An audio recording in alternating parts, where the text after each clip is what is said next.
जनपद देवरिया रुद्रपुर के फतेहपुर लेहड़ा टोला पर जब पहुंचे पूर्व मुख्यमंत्री अखिलेश यादव सत्यप्रकाश दुबे के घर पहुंचे थे। बेटे से पहले मिलना चाहते थे, लेकिन सत्यप्रकाश दुबे के देवेश दुबे ने कहा कि हम उनसे नहीं मिलेंगे क्योंकि हमारा जमीन उनके सरकार में ही लिखा लिए। प्रेमचंद यादवों कोई सुनवाई नहीं हुआ। पत्रकार से जब बात हुआ अखिलेश यादव सारी बात आए। अखिलेश यादव जब प्रेमचंद यादव के घर पहुंचे तो प्रेमचंद यादव के लड़के और लड़कियां लिपट के रोने लगे और अखिलेश यादव भावुक हो गए। कहे सहयोग दोनों घर वाले को सरकार करे, ये जिम्मेदारी सरकार को करनी चाहिए क्योंकि जनपद देवरिया रुद्रपुर के फतेहपुर लेहड़ा टोला पर जब पहुंचे पूर्व मुख्यमंत्री अखिलेश यादव सत्यप्रकाश दुबे के घर पहुंचे थे। बेटे से पहले मिलना चाहते थे, लेकिन सत्यप्रकाश दुबे के देवेश दुबे ने कहा कि हम उनसे नहीं मिलेंगे क्योंकि हमारा जमीन उनके सरकार में ही लिखा लिए। प्रेमचंद यादवों कोई सुनवाई नहीं हुआ। पत्रकार से जब बात हुआ तो अखिलेश यादव सारी बातें कहने लगे। अखिलेश यादव जब प्रेमचंद यादव के घर पहुंचे तो प्रेमचंद यादव के लड़के और लड़कियां लिपट के रोने लगे और अखिलेश यादव भावुक हो गए।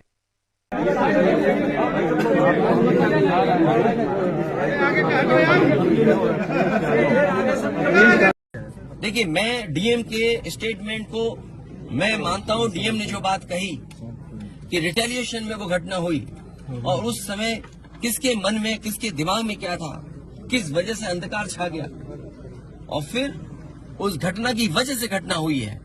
और घटना वो भी गलत है, घटना ये भी गलत है। अगर ये सवाल आप पूछते हैं मासूमों के लिए, मासूमों की कभी जान नहीं जाती अगर प्रेम यादव की जान न गई होती तो।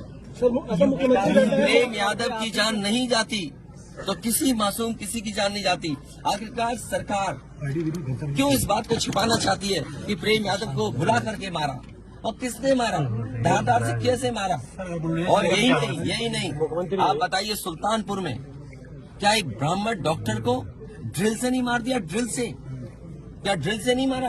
क्या उनके परिवार के बच्चों को आपने गले लगाए? क्या उनके परिवार के सदस्य अस्पताल मिलने गए? क्या आपने सोशल मीडिया के लिए वो तस्वीरें खिंचवाई कि उनसे गले मिलते हुए तस्वीर खिंचा लें? मैं जानता हूं दुख किसी के जाने का, किसी के खोने का। आज हम जरूर इस परिवार के साथ हैं या और लोग हैं, लेकिन जब वो अकेले बैठेंगे कभी याद आएगी उनके परिवार के सदस्य की तो उन पर क्या गुजरेगी, सोचिए आप। बेटियां उसकी छोटी क्या बुलडोजर चलेगा? ये जनता रोक देगी बुलडोजर को। और सवाल ये नहीं है, सवाल ये नहीं है, सवाल ये नहीं है। एक मिनट सवाल,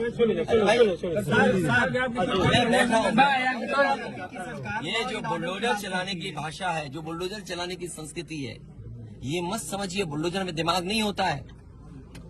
अगर बुलडोजर न्याय देने लगा तो अगली सरकार भी यही करेगी।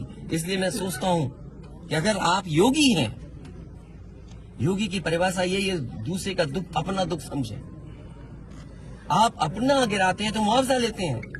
आपकी किसी की हिम्मत हो अगर ये बात की कि उन्होंने अपनी बिल्डिंग गिराई और कितने करोड़ मुआवजा उठाया, अगर आप इसे बुलडोजर चलाना चाहते हो तो उतना ही मुआवजा देना जितना मुआवजा आपने खुद लिया है सरकार से।